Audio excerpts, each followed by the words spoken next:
اور آج اگر مسلمان مجاہدین اٹھے اور آپ دیکھیں جب اللہ کی مدد آتی تو پھر کیسا حال ہوتا ہے، کیسا حال ہوتا ہے. آپ کو پتا ہے اسرائیل کی انٹیلیجنس ایجنسی نا، انٹیلیجنس ایجنسی وہ دنیا کی بہترین ایجنسیوں میں سے ایک ہے.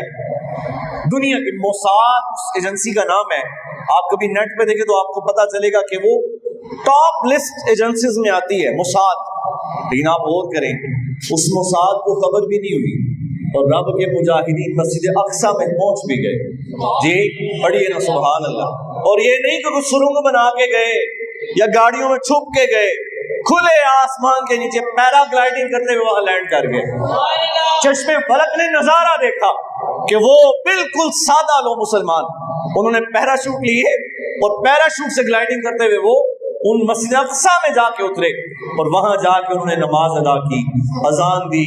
وہ کسی نے کہا تھا ایک بار پھر طیبہ سے فلسطین میں آ، راہ تکتی ہے مسجد اقصی تیرا. تو مسجد اقصی کتنی راضی ہوئی ہوگی کہ آج میرے وارث دوبارہ آ گئے، آج میرے ماننے والے دوبارہ آ گئے. تو آج ہم سب کی ذمہ داری ہے، رب کی مدد تو آ ہی جائے گی، رب کی مدد تو آتی ہی ہے. اور کیسے کیسے انداز میں آتی ہے. غزوہ بدر والے دن رب کی مدد نہیں آئی تھی؟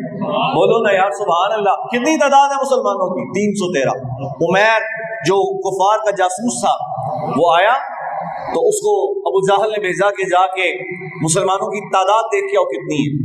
وہ جو عمیر نامی جاسوس تھا وہ گیا، اس نے آ کے ابو جہل کو خبر دی کہ میں ہر جگہ دیکھ آیا ہوں، ٹیلے گھاٹیاں وادیاں ہر چیز دیکھ آیا ہوں. ان کی ٹوٹل تعداد اتنی ہے کہ وہ 3 اونٹ کھا سکتے ہیں. کتنے اونٹ؟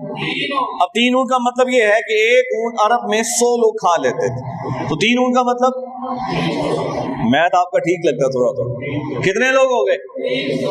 اب ان کا اندازہ دیکھیے کتنا کمال تھا کہ اس نے گنے تو نہیں نا بندہ بندہ آ کے، بس دیکھ کے اس نے کتنا ایگزیکٹ اندازہ لگایا. اس نے کہا کہ 3 اونٹ کھا سکتے ہیں.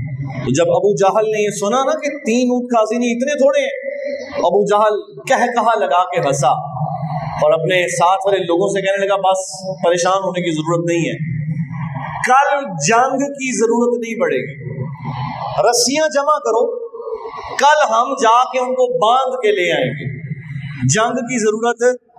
غور کر رہے ہیں آپ؟ لیکن وہ عمیر جو سارا منظر دیکھ کے آیا تھا اس نے آگے ابو جہل سے پتا کیا کہا؟ اس نے کہا ابو جہل تم کہہ رہے ہو کل جنگ کی ضرورت نہیں پڑے گی، رسیاں جمع کرو. میں تمہیں کہتا ہوں اگر رات کے اندھیرے سے فائدہ اٹھا سکتے تو اٹھا لو، جان بچا کے نکل سکتے ہو تو نکل جاؤ ورنہ تم میں سے کوئی نہیں بچے گا. میں ان مسلمانوں کے جذبے دیکھ کے آیا ہوں، میں ان کی آنکھوں کی چمک دیکھ کے آیا ہوں. کل ان میں سے کوئی مرے گا نہیں جب تک وہ تمہیں لڑ نہیں جاتے. تو پھر اللہ نے کیسی فتح عطا فرمائی، بولو نا کیسی عظیم فتح، کیسی عظیم فتح، اتنی بڑی فتح کہ رب نے بھی بدر کے دن کو یوم الفرقان کے نام سے جانا. فرمایا یہ یوم الفرقان ہے کہ اللہ نے حق اور باطل میں فرق واضح فرما دیا. ابو جہل جیسے بدماش وہ واسطے جہنم. اور آپ کو ابو جہل کو کس نے مارا تھا؟ ابو عبیدہ بن جراح نے نہیں مارا، عمر فاروق نے قتل نہیں کیا، کسی عظیم سپہ سالار نے نہیں مارا. ابو جہل کو مارنے والے 2 چھوٹے چھوٹے بچے تھے. کیا تھے؟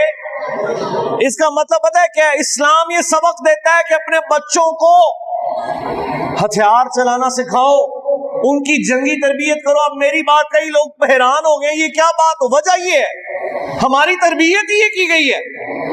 ہمارے 9th 10th کے نصاب میں سورۃ الاحزاب پڑھائی جاتی تھی، اس میں جہاد کی آیات ہیں. تو امریکہ نے کہا نہیں ان آیات کو نکال دو، اس سے مسلمانوں میں جہاد کا جذبہ بڑھتا ہے. تو ہمارے حکمرانوں نے نکال دی. انہوں نے کہا کوئی بات نہیں آپ راضی رہیں، رب رسول ناراض ہو جائے کوئی بات نہیں، امریکہ راضی رہے. معاذ اللہ ثم معاذ اللہ. چھوٹے چھوٹے بچے، ایک کا نام معاذ اور ایک کا نام معوذ. اور پتہ ہے وہ منظر کتنا کمال تھا. صحابی کہتے ہیں کہ میرے کان میں کسی نے آواز دی کہ ابو جہل کدھر ہے؟ ابو جہل کا پتہ بتاؤ ہمیں اگر آپ پہچانتے ہیں ان کو. تو انہوں نے کہا میں نے کہا میں پہچانتا ہوں. تو کہتے ہیں مجھے امید تھی کہ دائیں بائیں کوئی مجاہدین کھڑے ہو گئے. میں نے دائیں دیکھا تو دائیں بھی چھوٹا سا بچہ ہے اور بائیں طرف دیکھا تو وہاں بھی چھوٹا. میں حیران ہوا اور میں نے کہا کہ یہ پتہ پوچھ رہے ہیں؟ تو میں نے اس سے کہا وہ بڑا آدمی ہے، اس کے ساتھ کچھ گارڈز ہوں گے، لوگ ہوں گے، تو پتہ پوچھنے کا بس پتہ بتانا آپ کا کام. پھر دیکھیے کیا ہوتا ہے، وہ کہتے ہیں میں نے دیکھ کے جب مجھے نظر آیا تو میں نے اشارہ کیا کہ وہ ابو جہل ہے. فرماتے ہیں میرا ہاتھ ابھی نیچے نہیں آیا تھا، میری نظروں نے دیکھا وہ بچے اس تک پہنچ چکے تھے اور اس کو ایسا حملہ کیا کہ اس کو واسطے جہنم کیا. یار جب اسلام کے بچوں کا یہ مزاج تھا تو اسلام عروج پا گیا. اور آج ہم بڑوں کا یہ مزاج ہے کہ اگر جہاد کی بات ہو تو ہم اس کو دہشت گردی تسلیم کرتے ہیں، تصور کرتے ہیں. وجہ آپ کے سامنے ہے. وجہ اسرائیل کی کیا اوقات کہ وہ مسلمانوں پہ حملہ کرے، وجہ ان کو پتہ ہے یہ جو مسلمان حکمران ہیں یہ خاموش رہیں گے.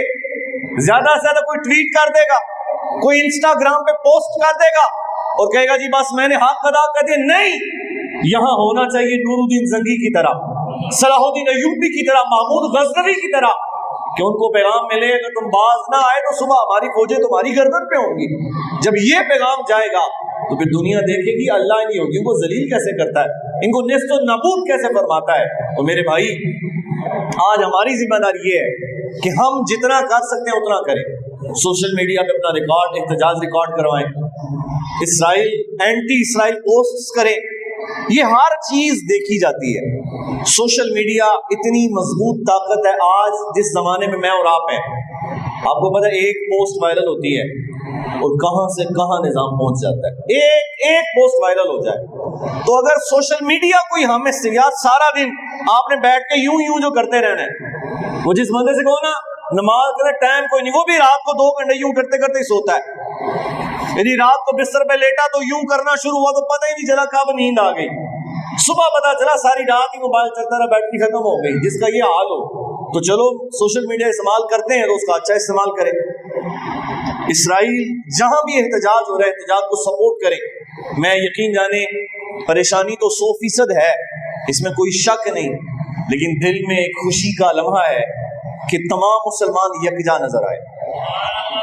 یعنی جو فرقہ واریت ہمارے ہاں عروج پہ ہے، اللہ کا فضل رہا یہ جو وہاں غزہ میں جو مسلمان ہمارے مجاہدین لڑ رہے ہیں، یا ایران سے جو تنظیمیں آئیں، پھر دیگر ممالک سے آئیں، وہ آپس میں مسلک کے طور پہ اختلاف رکھتے ہیں، لیکن کیونکہ دشمن ایک ہے تو وہ ایک ہو کے لڑ رہے ہیں اور ہر بندہ ایک دوسرے کی مدد میں لگا ہے.